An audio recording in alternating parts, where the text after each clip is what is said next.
somewhere over the rainbow, Zach Theatre is taking you to the Emerald City with its production of The Wizard of Oz. Here to tell us more today are someone who wants a brain, Raphe Gillam, and someone who's wishing for a heart, Connor Coughlin. We're happy to have them both in the studio. Yo, good morning. Good morning. Thanks for having us. Thank you for being here. We're so honored to have you down here in Texas because you guys are big New York talents that we pay a little money to bring you down here for, so I know that y'all are triple threats. I'm excited to hear a little bit more about it. But Raphe, let's talk about what it is like being part of such an iconic show. I mean, I can't even remember when The Wizard of Oz came out. It came out in Technicolor. Was it 49? 39. 39. Whoa. Yeah, been a minute.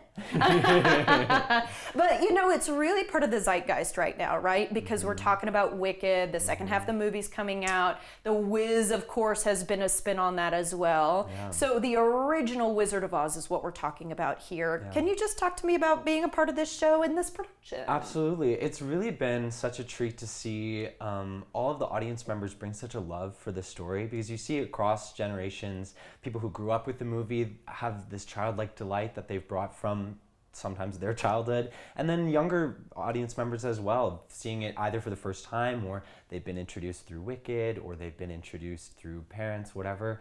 It's really a delight to see them light up when, you know, there's so much childlike delight in the story. Absolutely. And I think, you know, seeing it first as a Wizard of Oz, as most of us probably did, yes, and then seeing Wicked has a certain flair to it. But yes, there's going to be now a group of kids I know who have seen only Wicked exists first. Yeah, and it's wild. Yeah, and so this is cool because it really is such a neat throwback.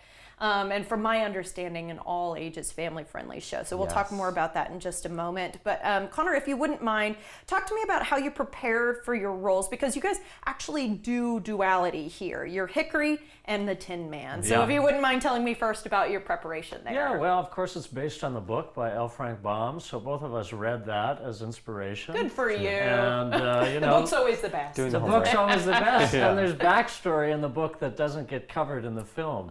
You know, the Tin Man has a Munchkin maiden that he fell in love with that is not covered at all in the movie. So it kind of helps to know the backstory when you're going into it. Yeah. Wow. And the script is very similar to the film. So watching the movie and being inspired by those performances and then bringing our own heart, brains, courage to the production. Yeah. Oh man, that's wonderful. I never once thought, oh, it's a book, you could get some more backstory, but that makes your characters more colorful. Yeah, sure. Yeah, more there's layered. a lot in there, more layered. Yeah, absolutely. Okay, I'd like to ask the same of you, Raphe, just in the preparation. Yeah, same kind of thing. You know, reading and looking. I wanted to think about how, you know, movement quality of this scarecrow who has allegedly no joints, and so I was thinking a lot about, you know, how would I move if I had no, you know, control over my body? Sure. And luckily my limbs kind of flop around anyways, so that was a real delight. Yeah, so those are the kinds of things I was thinking about. And the exact opposite for you, Connor, because you're very like 1980s style robot. This is really fun. I love it. All right, anything surprising, Connor, that you've learned about this show while rehearsing it and while putting it together? I think when you think of The Wizard of Oz, you think of your childhood, you think sort of innocent and maybe simplistic a little bit, but to dig into it, it's quite the challenge to make it not a caricature. You know, obviously these are not real, we're a Tin Man and a Scarecrow, but to still bring your humanity and a certain truthfulness to it that I think really brings it alive, especially because we're interacting with the audience in this show. Oh, neat. So, you know, we have to look at them in the eyes and really convey what we're feeling, and not just be a carbon copy, you know, I get it. Yeah, kind of the overacting. Yeah, like just doing an impersonation of the film. Yeah. You know, we need to bring our own stuff to it. Your own stuff. That really makes sense, And Raphe, there are a lot of key players in the show. Of course, we've got Dorothy. You told me there are not one, but two real Totos. Two real Totos, Harvey and Penny, shout out. They're both really adorable. Yeah, it's a wonderful cast. Everyone is just bringing so much talent and excitement and joy to the story. Ryan Everett Wood, who's playing the lion, so funny. Maura Poe, who's playing Dorothy, is just wonderful. Still in school. No way. Yeah, 20 years old.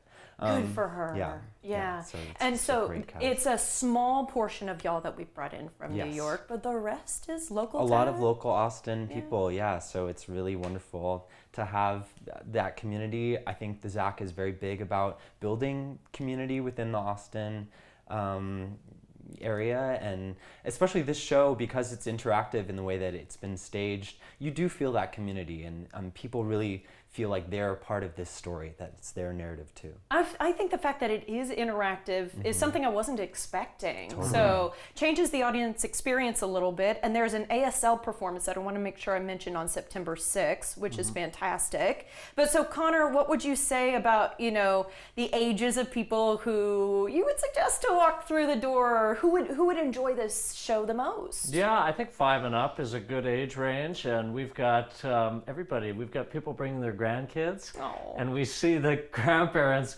be just as into it and childlike as the grandkids. So it's really an all ages family community extravaganza. Extravaganza. What a nice word. And Raphe, my final question for you is, of course, with so many, versions of this story going on out there right now, why would you suggest someone comes and sees this production at the ZAC Theater? I think what we've done that's really unique is this 360-degree staging. We are all around the Topfer Theatre.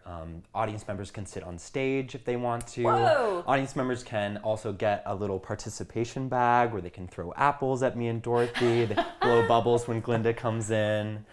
So it's really a unique experience in that way that they can When be a you're part of saying it. childlike, now I'm getting it. There's some more. Get up and dance. Yes, get up and dance with us. There's a hoedown on the yellow brick road. Oh my goodness, I'll never get my husband up off the ground, but I might do it. Absolutely. It was so much fun to speak to the two of you. Thank you for being here and putting on this wonderful show for us. And break a leg. Thank you so much. Thank you. All right, guys, don't miss out on this incredible production of The Wizard of Oz. Get your tickets and more information by visiting zactheater.org and follow along on social media at ZAC Theater.